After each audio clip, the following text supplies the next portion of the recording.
You want the truth? Here it is. And it hurts. The text came through while I was sitting in a truck stop outside Portland, nursing my third cup of coffee and watching the rain streak down the windows like tears I'd forgotten how to cry. 8 months of desert heat, roadside bombs, and counting down days until I could hold my kids again, and this is what I get. Don't bother coming home, Matt. I changed the locks. The kids don't want to see you. It's over. Elise. I stared at the screen until the words blurred. 8 months. 243 days of thinking about Elise's smile, about Max's baseball games I was missing, about 7-year-old Lila's drawings taped to the refrigerator. I'd carried a photo of them in my helmet, for Christ's sake. My fingers moved before my brain caught up. As you wish. The drive to Millfield took 2 hours. 2 hours of Maine countryside rolling past, of rehearsing what I'd say, of imagining some reasonable explanation. Maybe she was scared. Maybe the separation had been harder than she let on in her emails. Maybe this was just Elise being dramatic, like when she threatened to leave me if I didn't paint the kitchen that specific shade of yellow she'd seen in some magazine. But when I turned onto Maple Street, I knew better. 2 cars sat in our driveway. Elise's Honda, which I'd expected, and a sleek black Audi that cost more than I made in a year. The house, my house, with the mortgage I'd been paying from a desert halfway around the world, glowed warm and welcoming. Through the living room window, I could see 2 figures on the couch, close together, very close.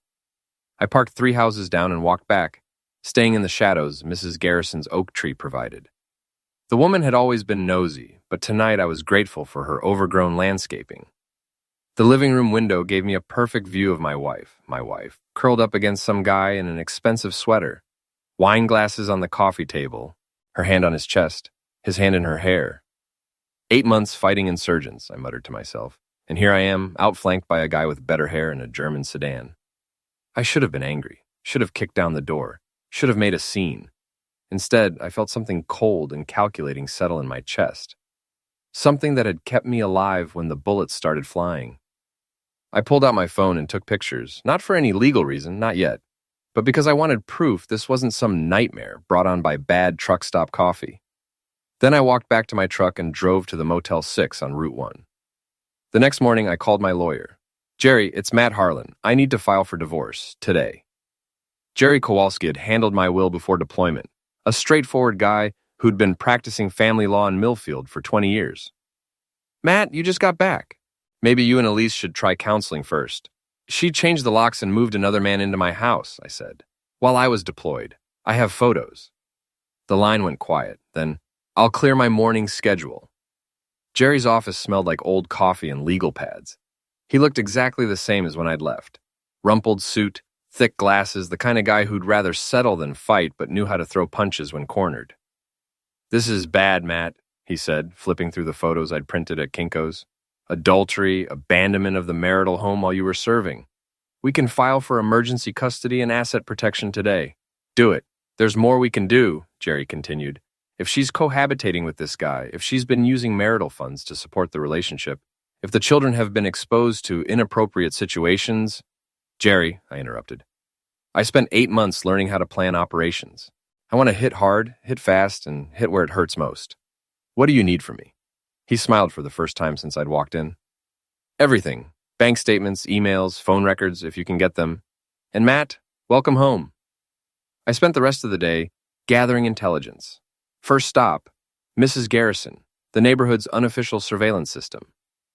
Matthew! She practically dragged me onto her porch. I was wondering when you'd get back. I have to tell you, dear, I've been very concerned about the goings-on at your house. Mrs. Garrison was 75, widowed, and had nothing to do but watch the neighborhood through her lace curtains. Today, she was my best friend. The man's been staying over for months, she continued, pouring me coffee I didn't want. Expensive car, always on his phone. The children seemed different, quieter. And Elise, well, she's been dressing differently. New clothes, new hair. I assumed you knew. I didn't know, I said quietly. Oh dear, she patted my hand. I have photos if you need them. I document everything for the neighborhood watch. God bless nosy neighbors. My phone rang as I was leaving Mrs. Garrison's porch. Jerry, and he sounded excited. Matt, we filed an hour ago. Emergency hearing is set for tomorrow morning. But here's the thing. Elise's lawyer just called, screaming about asset freezing and demanding to know what authority we had to lock her out of the joint accounts. What did you tell him? That adultery and abandonment of the marital home while her husband was deployed gave us plenty of authority. He hung up on me. I was grinning as I hung up the phone. For the first time in 24 hours, I felt like I had the upper hand. That feeling lasted until I saw Greg Dunlop in person. I'd done my homework. Gregory Dunlop, 38, real estate developer, divorced twice, drove the black Audi, belonged to the country club, and, according to social media, enjoyed craft beer and rock climbing. He looked like the kind of guy who used words like artisanal and curated without irony. He was leaving Elise's office. My wife worked as an office manager for Millfield Insurance when I intercepted him in the parking lot. Greg Dunlop? I kept my voice friendly, curious. He turned, all confidence and white teeth. Yeah, that's me. You are? Matt Harlan, Elise's husband. The color drained from his face, but he recovered quickly. Oh, you're back. I'm back. I stepped closer, close enough to smell his expensive cologne. Nice car. Must do well in real estate. Look, Matt, I think we should all sit down and talk about this like adults. Here's the thing, Greg. I kept my voice conversational, the way I'd learned to talk to locals who might or might not be hiding insurgents. I spent 8 months getting shot at by people who had the courtesy to do it to my face, so I'm having trouble with the whole backstabbing thing. I never meant for it to happen, he said, which was exactly what guilty people always said. But it did happen, in my house, in my bed, with my kids in the next room. I smiled, and something in that smile made him step back. So here's what's going to happen.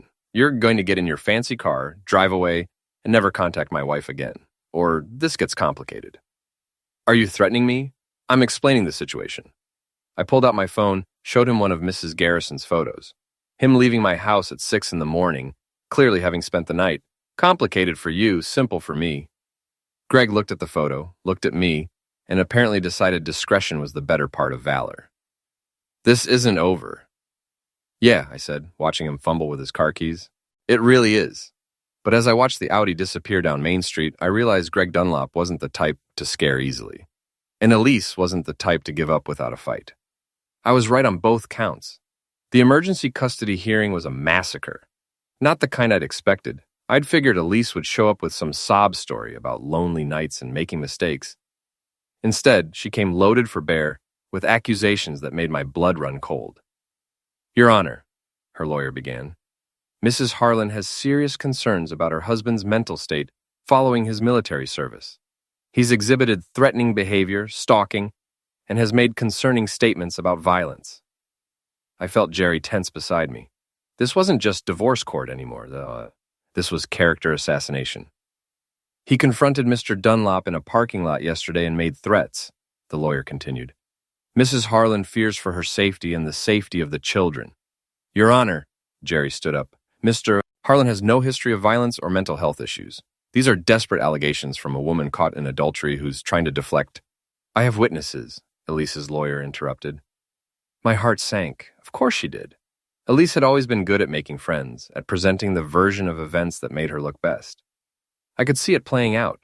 Concerned friends testifying about how different I seemed, how angry I was, how they were worried about the children. But then, the courtroom door opened, and everything changed. Max and Lila walked in with a social worker. I hadn't seen my kids in 8 months. Max had grown at least 3 inches and his voice was starting to crack. Lila had lost 2 front teeth and was wearing a dress I'd never seen before. They looked small and scared and completely out of place in the formal courtroom. Your Honor, the social worker said, I conducted interviews with the children yesterday at the request of the court. I believe their testimony is relevant. Judge Patricia Kellerman, a stern woman in her 60s who'd been handling family cases since before I was born, nodded. I'll hear from the children in my chambers. What happened in those chambers, I learned later from Jerry, was a complete reversal of everything Elise had claimed. Max, 10 years old and trying to be brave, told the judge that Greg had been living in the house for months, that he'd heard them fighting about money, about me, about what they'd tell people when I got back. That Greg had told him, real men don't cry, when Max said he missed his dad. Lila, 7 and heartbroken, Said she didn't like Greg because he was mean to Mommy when he thought the kids weren't listening. That Mommy had told her Daddy might not come home from the war. That she'd been having nightmares and wetting the bed since Greg moved in. When we returned to the courtroom, Judge Kellerman's expression had changed completely. "Mrs. Harlan," she said, "I find your allegations against your husband to be without merit and potentially fabricated. Mr. Harlan, I'm granting you temporary sole custody of the children, effective immediately. Mrs. Harlan, you'll have supervised visitation pending the outcome of the divorce proceedings." Elise went white. "Your Honor, you can't—" "I can and I am. Furthermore, Mrs. Harlan, you have 48 hours to remove your personal belongings from the marital home. Mr. Dunlop is not to be present during this time." I looked across the courtroom at Elise. For 8 months, I'd carried the image of her smile, her laugh, the way she looked when she was happy. The woman staring back at me was a stranger, cold, calculating, and absolutely furious. As we filed out of the courtroom, she grabbed my arm. "This isn't over, Matt," she hissed. "You think you can just come back and destroy everything I've built?" "I didn't build anything, Elise. You did." I pulled my arm free. "I'm just dealing with the consequences." The next 2 weeks were a blur of paperwork, school meetings, and trying to figure out how to be a single father to 2 kids who'd been through heck while I was gone. Max was angry, at me for leaving, at Elise for lying, at Greg for existing. Lila was clingy and scared, waking up with nightmares 3 or 4 times a week. But we were managing. More than managing. We were becoming a family again, which is probably why I wasn't prepared for Greg's visit. I was in the garage trying to fix Max's bike chain when the black Audi pulled into my driveway. Greg got out slowly, hands visible, like he was approaching a dangerous animal. "Matt, can we talk?" I set down the wrench and walked to the garage door. "Nothing to talk about." "Look, I know you're angry." "I'm not angry, Greg. Angry is what you get when someone cuts you off in traffic. This is something else entirely." He stepped closer, and I could see he'd been drinking. Not drunk, but enough to make him brave. "Elise loves me. The kids were getting used to me. We could have made this work if I just what? Stayed in the desert? Died in a roadside bombing? Made it convenient for you?" "That's not what I meant." "That's exactly what you meant." I stepped out of the garage, and Greg automatically stepped back. "You moved into my house, slept in my bed, played daddy to my kids, and figured I'd never come home to mess up your perfect little setup. The kids needed a father figure." I laughed, and the sound made him flinch. "Greg, let me explain something to you. I spent 8 months in a place where people tried to end me every single day. You know what got me through it? The thought of coming home to my family, my wife, my kids, my life. Matt, I'm not finished." I stepped closer, close enough to see the fear in his eyes. "So when I find out that some small-town real estate developer thinks he can just slide into my life like I never existed, well, that presents a problem. Are you threatening me again? I'm explaining the situation. Again." I smiled, the same smile that had made him nervous in the parking lot. "See, Greg, you made a mistake. You thought this was about Elise. You thought this was about love or marriage or whatever romantic comedy BS you've been telling yourself. Isn't it? No. This is about my kids. And my kids don't need a father figure who thinks it's okay to steal another man's family." Greg's face was red now, anger overriding fear.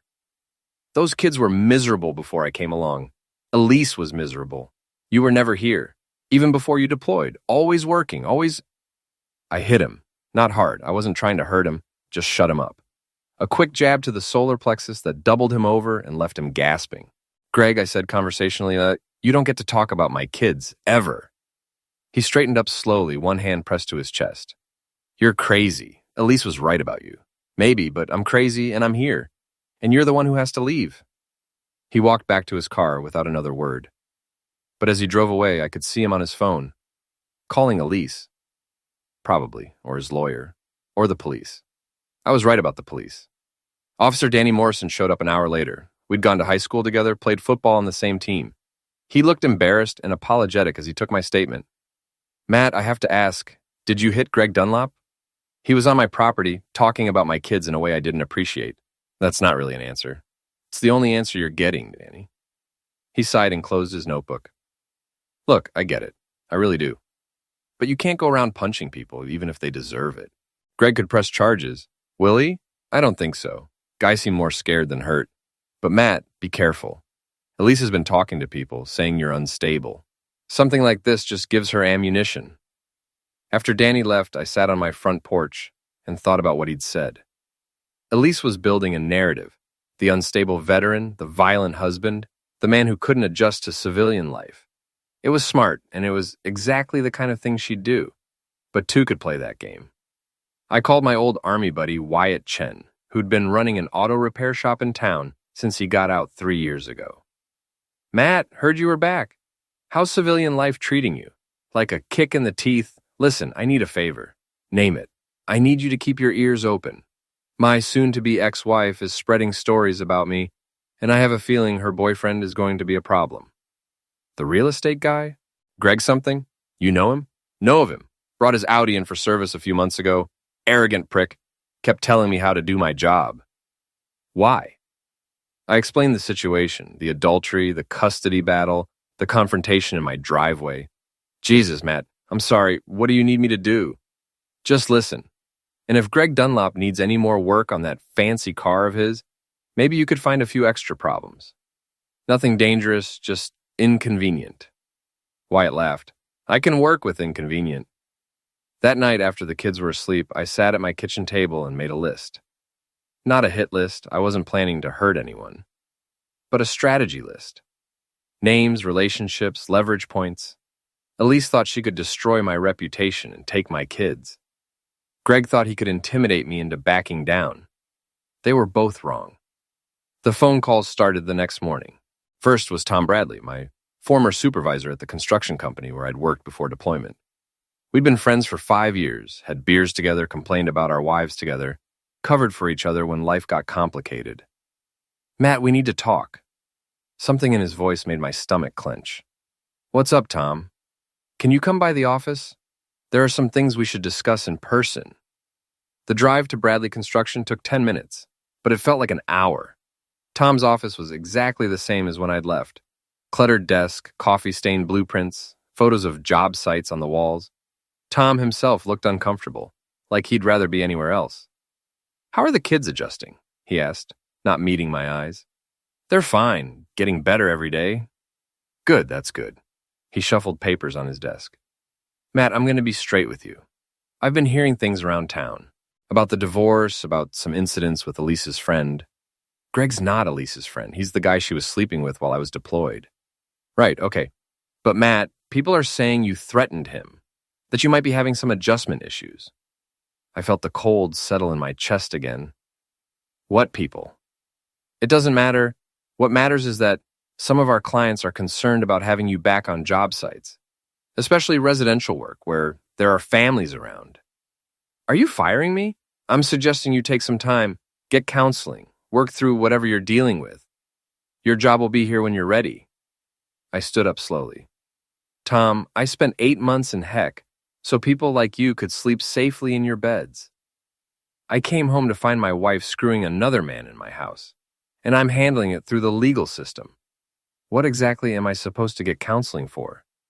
Matt, no, I get it. It's easier to believe I'm the problem than to admit that sometimes good people get screwed over by the people they trust. I walked out without another word. The second call came that afternoon. Jennifer Walsh, whose husband Mike had been my best friend since college. We'd been in each other's weddings, our kids played together. We'd spent countless weekends barbecuing in each other's backyards. Matt, I think we should talk. Let me guess, you've been hearing things. This is serious. Mike and I are concerned about you. Concerned enough to call, not concerned enough to visit or ask how I'm doing. That's not fair. We tried to reach out when you got back, but Elise said you needed space. Elise said a lot of things, most of them lies. Jennifer sighed. Look, we know the divorce is messy, but threatening people isn't the answer. And involving the kids in adult problems. I didn't involve the kids in anything. Elise moved her boyfriend into their home while I was deployed. The kids were involved the minute she decided her marriage vows didn't matter. There are always two sides. Jenny, stop. Just stop. I was tired of explaining, tired of defending myself to people who'd already made up their minds. If Mike wants to talk to me, he can call me himself. Otherwise, lose my number. Mike never called. By the end of the week, the pattern was clear. Elise had been busy during the 2 weeks since the custody hearing, calling everyone we'd known as a couple, presenting her version of events. The unstable veteran, the violent husband, the man who couldn't handle the truth about his failed marriage. Some people saw through it. Mrs. Garrison, Wyatt, a few others. But most found it easier to believe the worst. It fit their preconceptions about combat veterans, about divorced men, about the kind of person who'd drive away a woman like Elise. The isolation might have gotten to me, but I had the kids to focus on. Max was doing better in school, sleeping through the night, even laughing at my terrible dad jokes. Lila had stopped wetting the bed and was drawing pictures of our family again. Just the three of us, no Greg in sight. We were healing, which made what happened next even more infuriating. I was at the grocery store with the kids when I ran into Sarah Chen and Lisa Morrison, wives of two guys I'd considered friends, women I'd known for years. They saw me coming and started whispering to each other, the way people do when they're talking about you. "Matt," Sarah said when I couldn't avoid them any longer, "how are you adjusting?" "I'm fine, Sarah. How are you?" "We're good. The kids look..." She glanced at Max and Lila. "They look like they're doing well." "They are," Lisa jumped in. "Matt, we just want you to know, if you need to talk to someone, there are resources. Veterans services, counseling. I don't need counseling." "It's nothing to be ashamed of," Sarah continued. "PTSD is a real thing. And with everything you've been through, what I've been through is having my wife cheat on me while I was deployed. That doesn't require therapy. It requires a good lawyer." They exchanged glances. "Matt, we know this is hard, but taking it out on Greg isn't fair. He's a good man who was just trying to help." I laughed, and the sound made both women step back. "Help? Is that what we're calling it? There's no need to be sarcastic. Ladies, let me ask you something.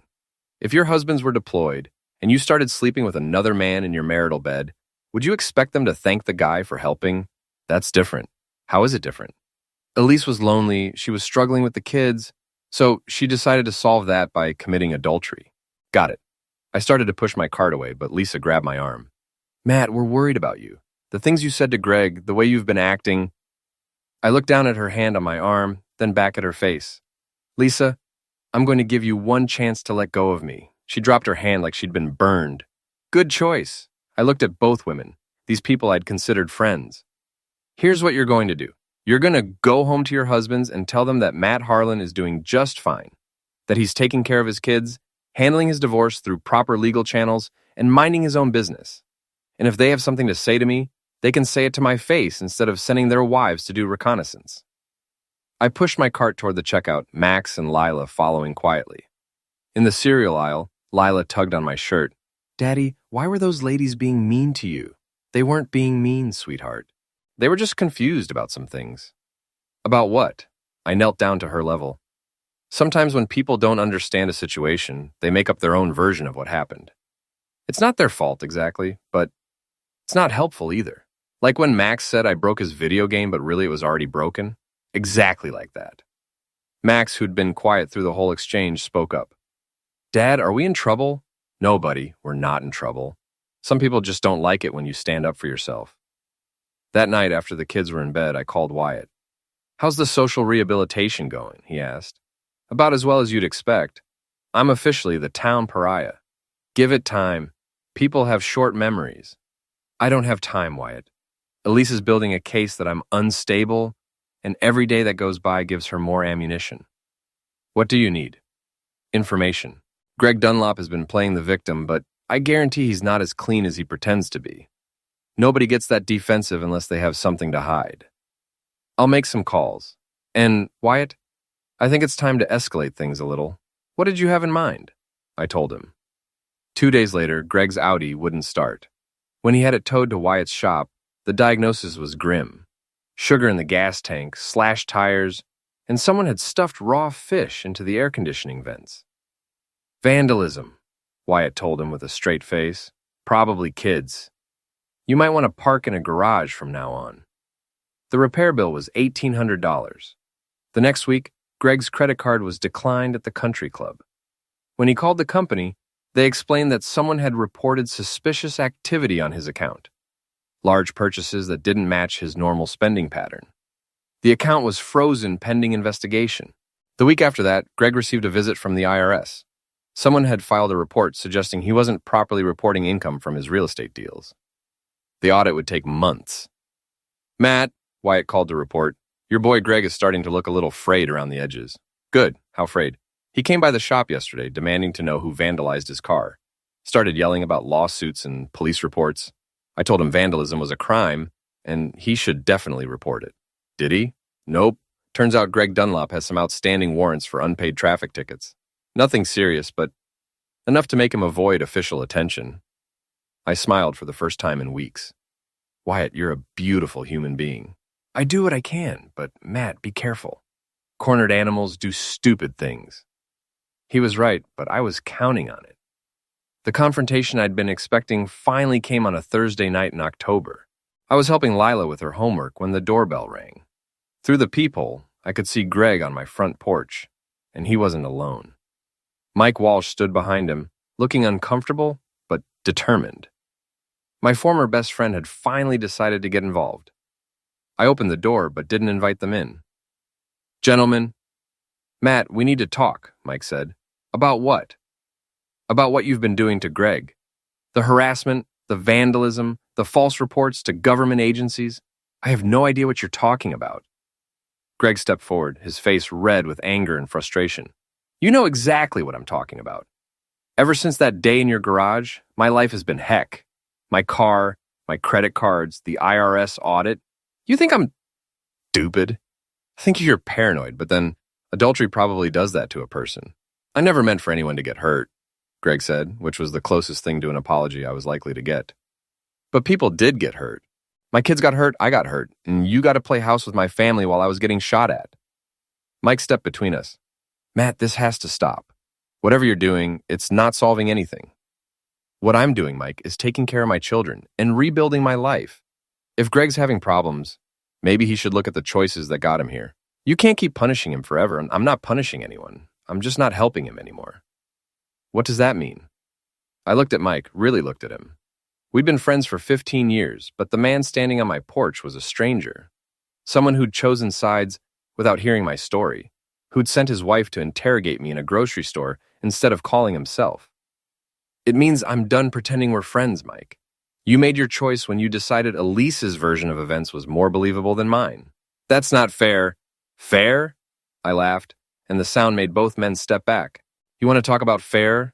Fair would have been you calling me when I got back, asking how I was doing, maybe wondering why my wife had suddenly moved another man into my house. Fair would have been giving me the benefit of the doubt instead of assuming I was the problem. We tried to be neutral. No, you tried to avoid taking sides. There's a difference."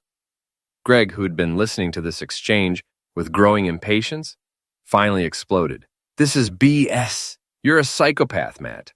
You can't handle the fact that Elise found someone better, so you're trying to destroy my life." "Someone better?" I stepped closer to Greg, and he automatically backed up. "Better at what exactly? Lying, cheating, breaking up families? I love her. You love the idea of her. You love having a ready-made family without doing any of the work. You love playing hero to a lonely housewife. But you don't love Elise, because if you did, you wouldn't have put her in this position." "What position?" "The position of having to choose between her children and her boyfriend. Because that's what this comes down to, Greg. The judge gave me sole custody, and Elise gets supervised visitation. You know why? Because my kids told the truth about what it was like living with you." Greg's face went white. "The kids were fine with me. The kids were terrified of you. Max told the judge you made him feel like he wasn't allowed to miss his father. Lila said you yelled at Elise when you thought they weren't listening. They were having nightmares, Greg. 7-year-old Lila was wetting the bed because her mother's boyfriend made her feel unsafe in her own home. That's not true? The judge thought it was true enough to give me custody." Mike held up his hands. "Okay, everyone calm down. Matt, I get that you're angry, but this vigilante stuff has to stop. Greg's right, the vandalism, the false reports. Prove it," I said quietly. "What? Prove I did any of those things. Show me evidence that I vandalized Greg's car or filed false reports or did anything other than take care of my kids and handle my divorce through the legal system." Mike and Greg exchanged glances. They couldn't prove anything because I'd been careful. Everything that had happened to Greg could be explained as bad luck, coincidence, or the natural consequences of his own poor choices. "You know it was him," Greg said to Mike. Knowing and proving are different things, Mike replied, and I could see him starting to doubt himself. Here's what I know, I said. I know that Greg Dunlop moved into my house while I was deployed. I know he slept in my bed, ate at my table, and tried to replace me in my children's lives. I know that when I came home and found out about it, I handled it through the proper legal channels. And I know that my kids are safer and happier now than they were when Greg was in their lives. And the rest? Mike asked. The rest is just life, Mike. Sometimes bad things happen to people who make bad choices. Sometimes karma is a witch. Sometimes the universe has a sense of justice that doesn't require human intervention. Greg was shaking with rage now. You think you're so smart, don't you? You think you can just come back and erase the last 8 months like they never happened? I don't want to erase them, Greg. I want you to live with the consequences of them. What consequences? I fell in love with a woman whose husband abandoned her. I hit him again. Harder this time. A right cross that dropped him to his knees on my front porch. Daddy? Lila's voice came from behind me. She was standing in the doorway looking scared and confused. It's okay, sweetheart. These men were just leaving. Mike helped Greg to his feet, a bit of red trickling from his nose. Matt, you can't keep doing this. Doing what? Defending my family? Protecting my children from people who think they can just take whatever they want? We're calling the police, Greg said, pressing a tissue to his nose. Go ahead. Tell Officer Morrison that you came to my house to confront me about problems in your life that you can't prove I caused, and I asked you to leave. Tell him you called my children's father a man who abandoned them, and he took exception to that characterization. I looked at Mike one more time, and tell him that Matt Harlan is tired of being the villain in other people's stories. They left without another word. That night, after the kids were asleep, I sat on my back porch and thought about what came next. Greg would escalate. Men like him always did when they felt cornered. He'd probably try to turn Elise against me more than she already was. Maybe even convince her to fight for custody again.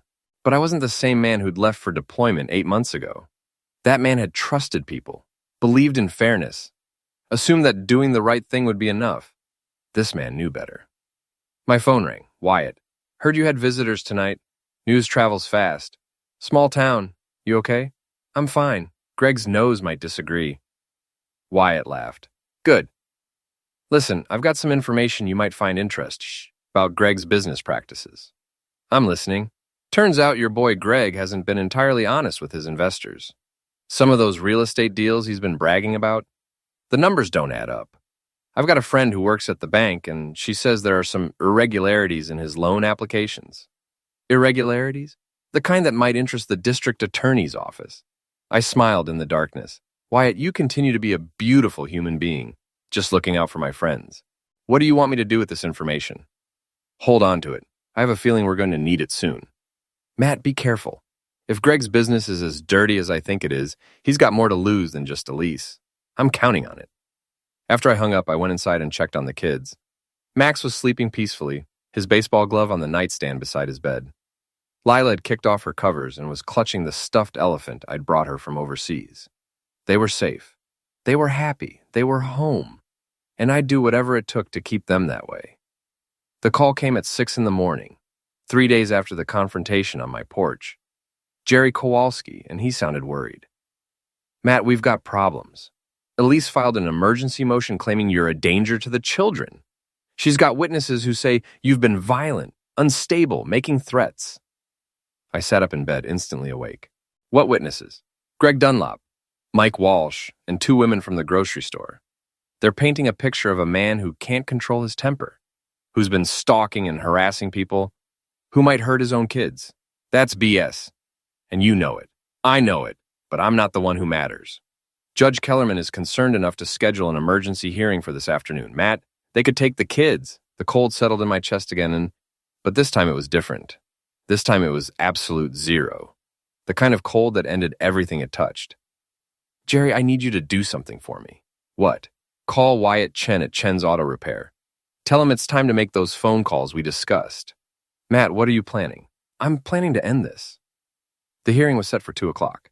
At noon, I drove the kids to Mrs. Garrison's house. Are we in trouble, Daddy? Lila asked as I walked them to the door. No, sweetheart. Daddy just has to take care of some business. Mrs. Garrison met us at the door, her face grim.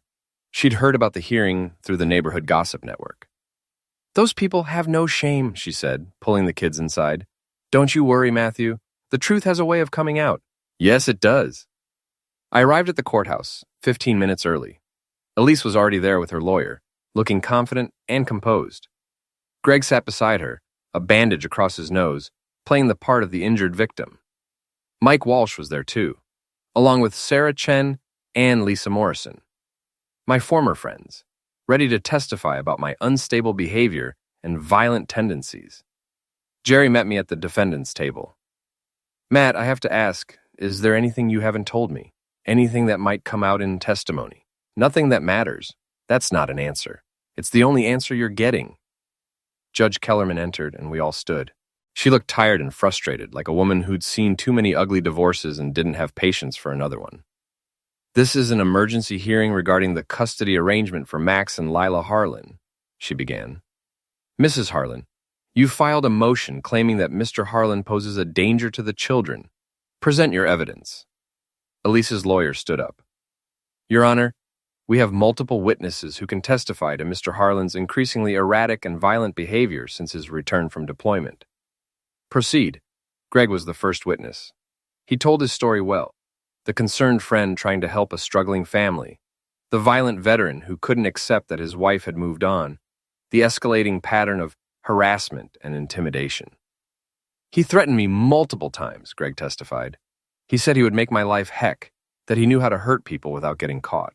When I tried to reason with him, he attacked me. What was the nature of this attack? The judge asked. He punched me in the face, broke my nose in front of his daughter. I felt Jerry tense beside me, but I kept my expression neutral. Mike was next. He testified about my concerning behavior at the grocery store, my paranoid accusations about mutual friends, my refusal to seek help for obvious psychological issues. Sarah and Lisa corroborated the grocery store incident, describing a man who seemed angry and unstable, who made them fear for their safety. It was a masterful performance. By the time they were finished, I looked like a textbook case of PTSD-induced domestic violence waiting to happen.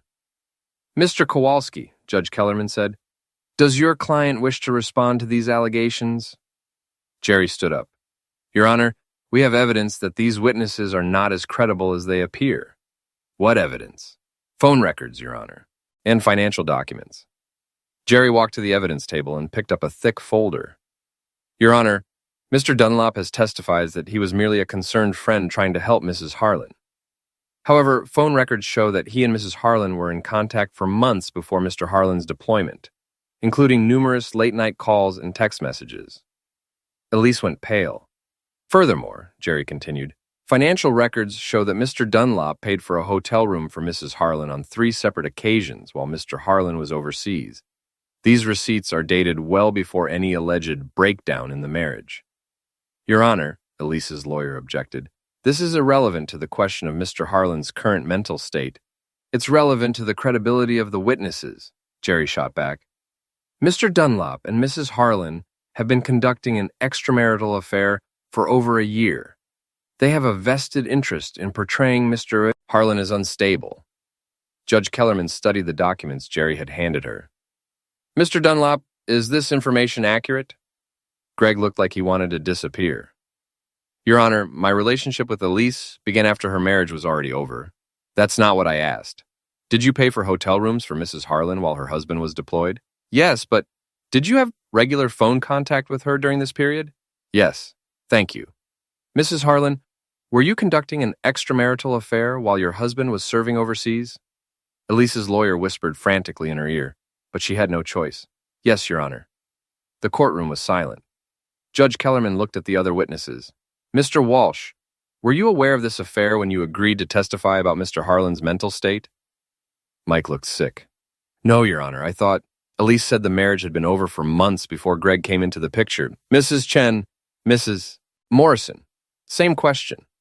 Both women shook their heads, looking embarrassed and angry. Your Honor, Jerry continued, we also have evidence regarding Mr. Dunlop's business practices that may be relevant to his credibility. He handed the judge another folder. These documents show a pattern of fraudulent loan applications and investor misrepresentation spanning the last 2 years. The district attorney's office has been investigating Mr. Dunlop for securities fraud. Greg jumped to his feet. That's a lie.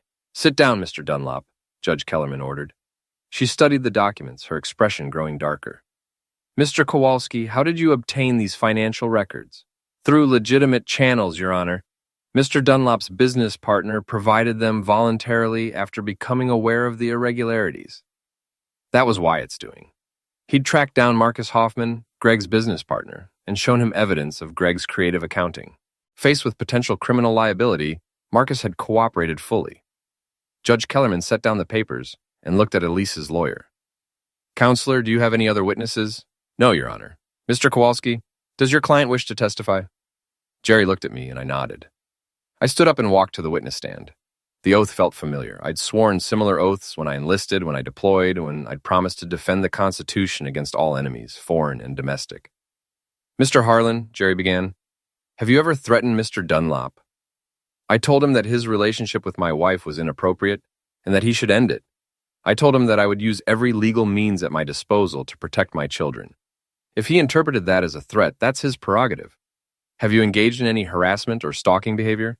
I've documented evidence of adultery for use in divorce proceedings. I've exercised my legal right to protect marital assets and seek custody of my children. If that constitutes harassment, then every divorce attorney in the country is guilty of the same thing. Did you assault Mr. Dunlop? I looked across the courtroom at Greg, who was staring at me with undisguised hatred. Mr. Dunlop came to my home and made disparaging remarks about my service and my relationship with my children. When he called me a man who had abandoned his family, I lost my temper and struck him. It was wrong, and I regret it. Are you a danger to your children? No. My children are the most important thing in my life. Everything I've done since returning from deployment has been focused on providing them with a safe, stable home. Elise's lawyer stood up for cross-examination. Mr. Harlan, isn't it true that you've been unable to maintain employment since your return? I was placed on administrative leave for my job after my employer received complaints about my mental state. Those complaints came from people who were later revealed to be supporting my wife's affair.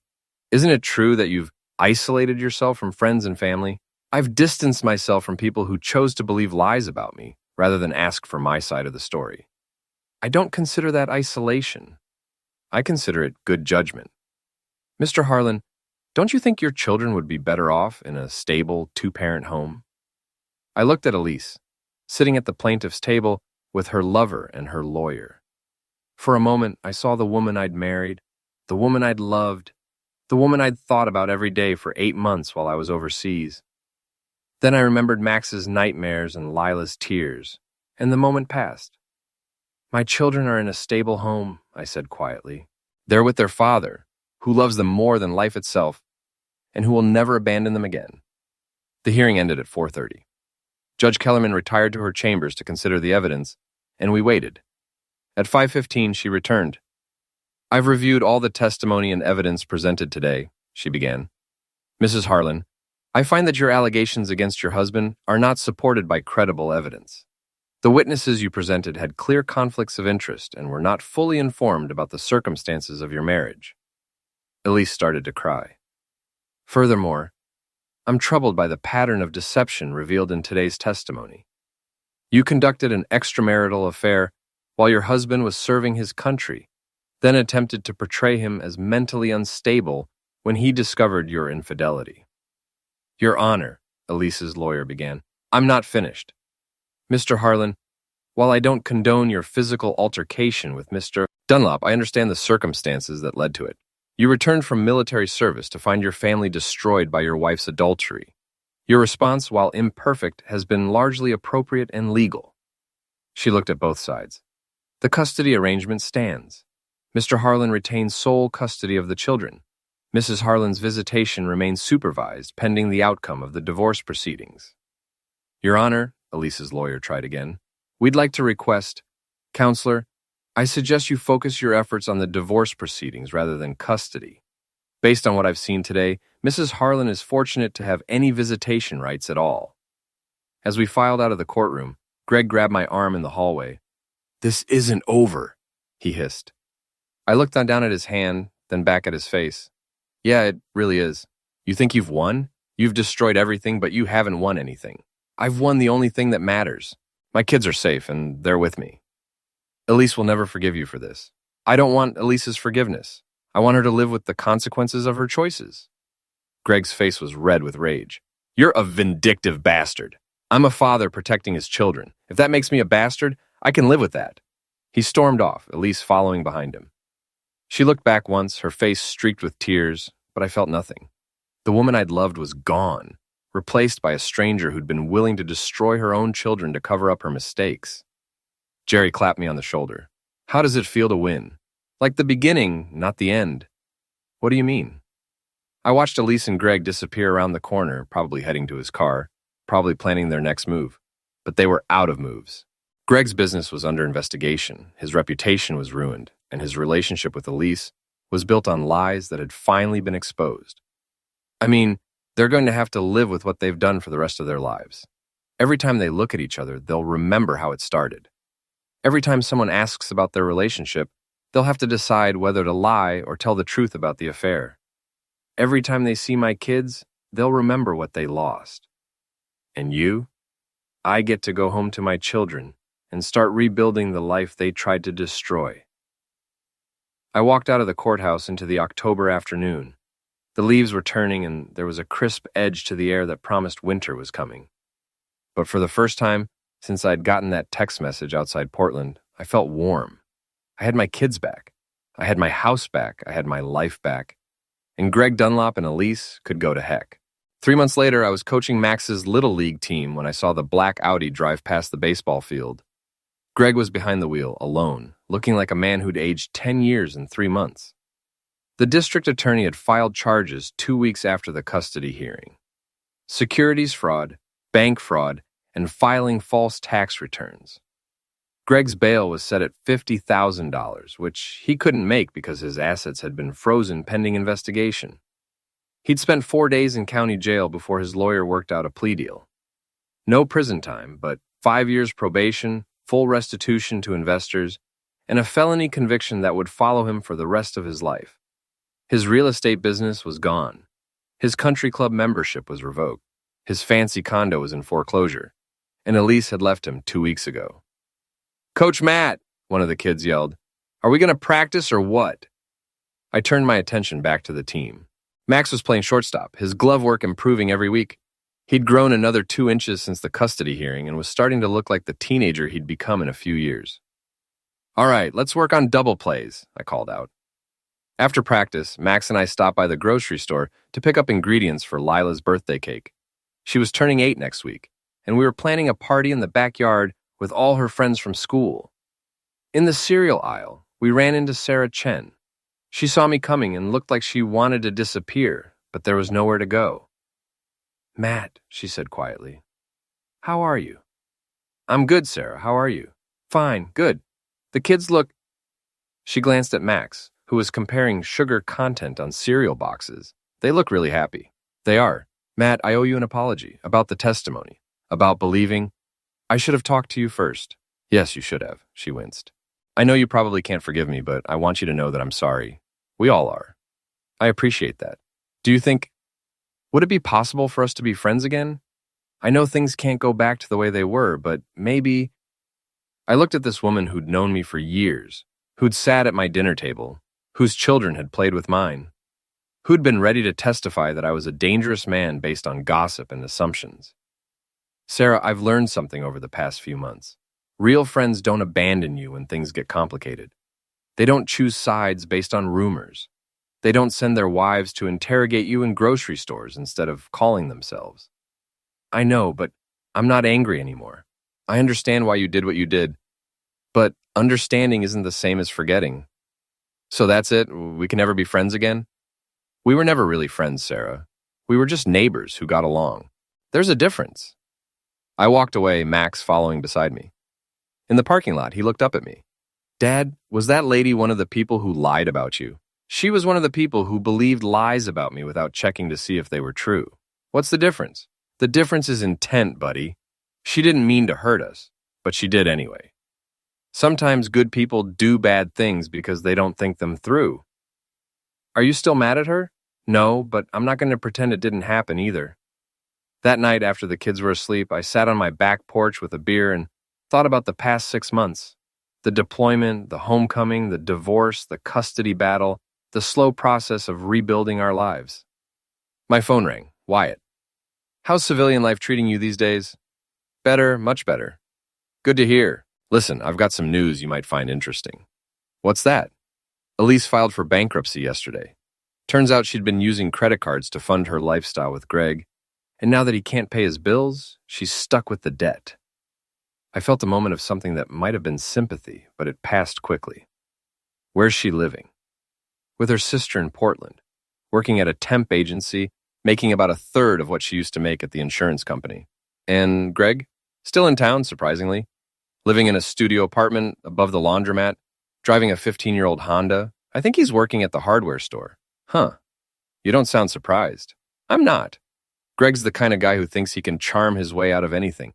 He's probably convinced himself this is all temporary, that he'll bounce back. Will he? Eventually, maybe, but he'll never be the same. Every job interview, every loan application, every time he meets someone new, he'll have to explain the felony conviction. And everyone in town knows what happened. What about Elise?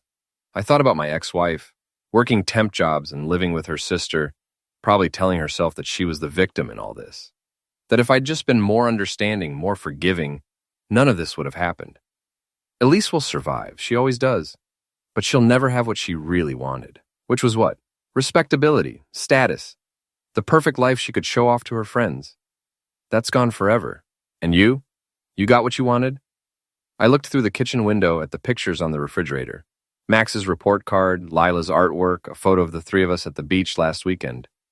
We were smiling, really smiling, for the first time in months. I got my kids back. I got my life back. I got the chance to be the father I should have been all along. No regrets about the divorce, about the custody battle, about destroying Greg's business and Elise's reputation. I took a long drink of beer. No regrets at all. You sound different, Matt. Harder, not harder. Clearer.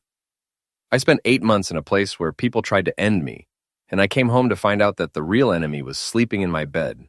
That changes your perspective on things. In what way? I used to think that being a good person meant being nice, being forgiving, giving people the benefit of the doubt. Now I know that being a good person means protecting the people you love, even if it makes other people uncomfortable. And if Greg or Elise try to cause more trouble? I smiled in the darkness. They won't. Greg's too busy trying to rebuild his life, and Elise knows that any move against me will result in a response she can't handle. They've both learned that actions have consequences. You sound pretty confident about that. I am. See, Wyatt, they made a fundamental miscalculation. They thought I was the same guy who left for deployment, trusting, naive, willing to believe the best about people. They thought they could manipulate me, isolate me, maybe even drive me away. But you weren't. No, I wasn't. War changes you. It teaches you to identify threats, to respond decisively, to protect what matters most. Greg and Elise thought they were dealing with a victim. They were actually dealing with a soldier. And soldiers don't lose. Not when they're fighting for their children. After I hung up, I went inside and checked on Max and Lila. Both sleeping peacefully, safely. In their own beds, in their own home with their father down the hall. Tomorrow was Saturday.